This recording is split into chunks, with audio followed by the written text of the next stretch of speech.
All right, guys, I'm gonna answer the big question that everybody's asking, and that is where prices are heading. Breaking down all the stats for you on this month's episode. Here we go.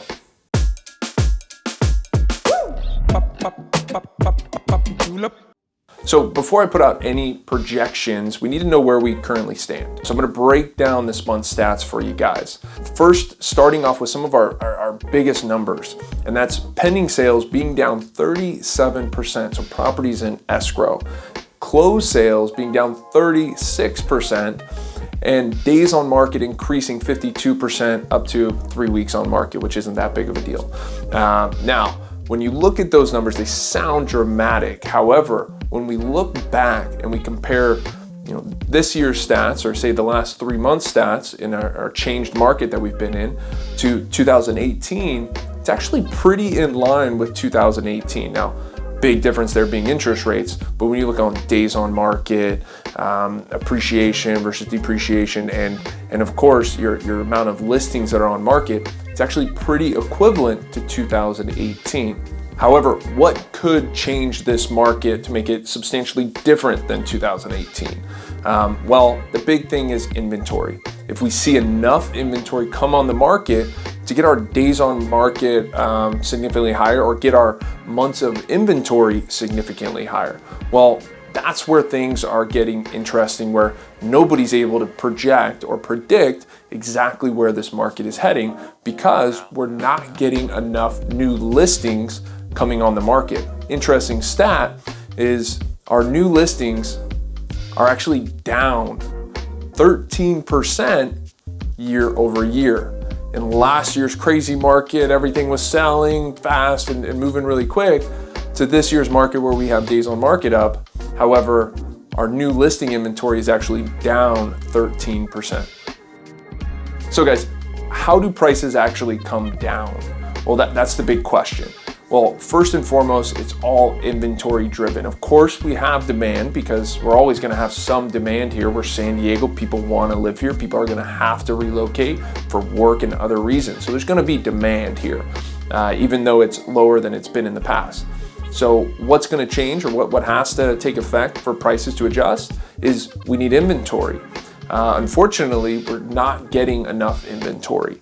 And when we look at other means of getting inventory, such as potential foreclosures coming on the market, we're not gonna see those. Actually, Black Knight just put out their statistics, and we're actually seeing the starts of new foreclosures decrease by 9%. It's actually falling right now. So we don't have foreclosure inventory coming to the market.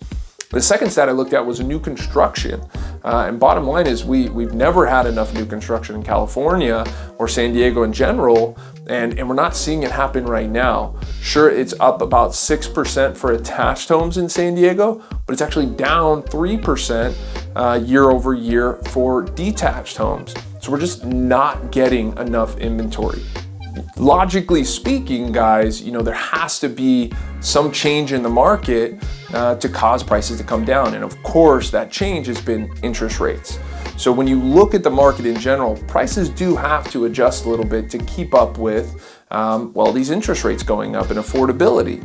So what do we think is gonna unfold? Well, as interest rates go up, we're gonna see buyers put in slightly lower offers and negotiate with sellers. And that's really what we're seeing right now.